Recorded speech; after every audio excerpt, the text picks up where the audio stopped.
How Playboy cut ties with Hugh Hefner to create a post-MeToo brand. Editors note the views expressed in this commentary are solely those of the writers.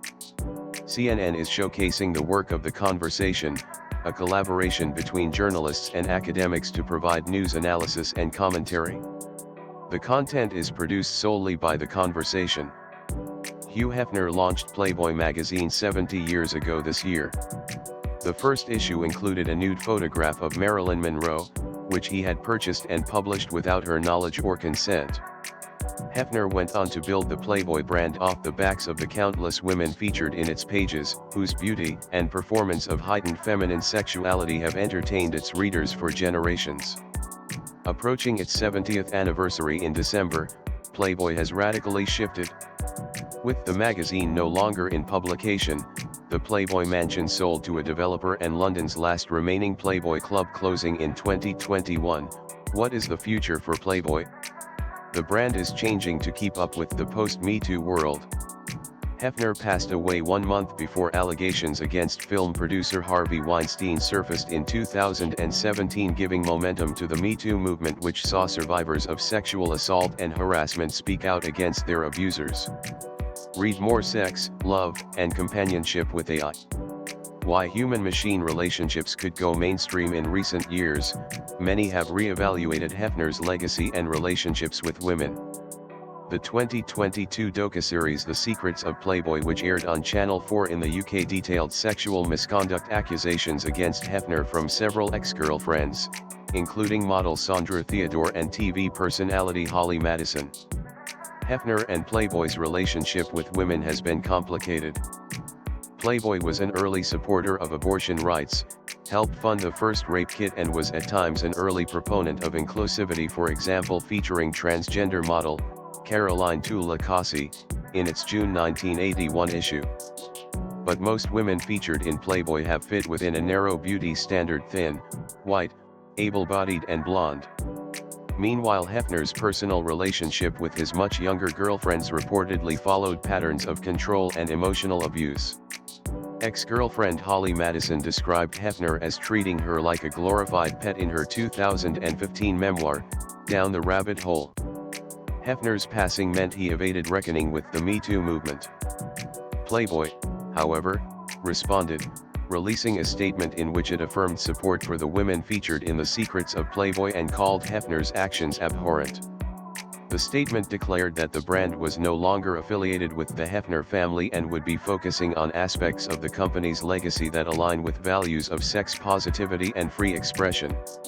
Read more: The MILF, a brief cultural history, from Mrs. Robinson to Stifless Mom. Today, Playboy is a very different company from the one Hefner launched nearly 70 years ago. Roughly 80 of Playboy staff identify as women, according to the company, and its motto has changed from entertainment for men to pleasure for all. Shares in the company are publicly traded and 40 of its board and management are women. The company has also moved towards more Crete-world content through its app, Playboy Centerfold.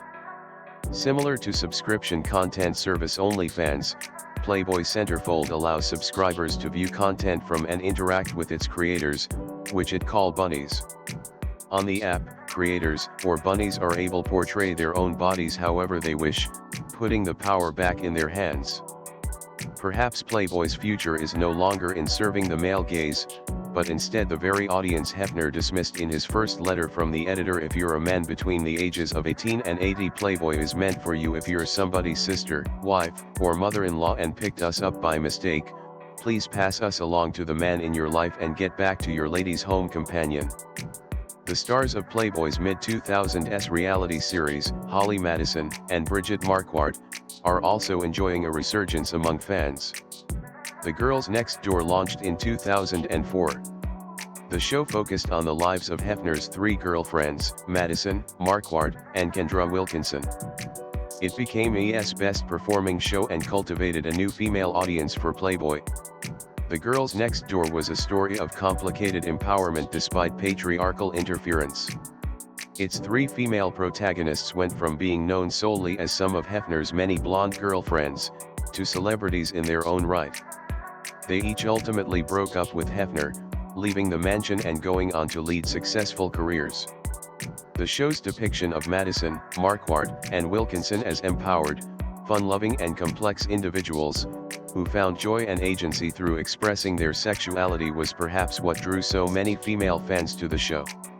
However, amid the girls' fight for agency, Hefner retaliated. The series shows that he maintained final say in every Playboy photograph of the girls, as well as imposing strict curfews and spending allowances. In Madison and Wilkinson's memoirs, Down the Rabbit Hole, and Sliding Into Home, they claim that production consistently undermined them. They refused to pay them for the first season, didn't credit them until season 4 and aired their uncensored nude bodies in foreign broadcasts and DVD releases without consent. Read more. Me Too in space. We must address the potential for sexual harassment and assault away from Earth. Fan interest in the girls next door remains strong. In August 2022, Madison and Marquardt launched their podcast Girls Next Level, where they interview previous playmates and interact with fans. They also recap episodes from their own points of view, unpacking their experiences of working on the show. Having reached 10 million downloads as of February 2023, the success of the podcast 14 years after the last episode of The Girls Next Door speaks to the cultural legacy of the Playboy brand.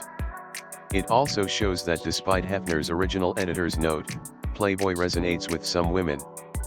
Playboy is now in a post-Hefner era, where the imagery of women found within old issues of Playboy can serve as inspiration for others to enjoy their own sexuality.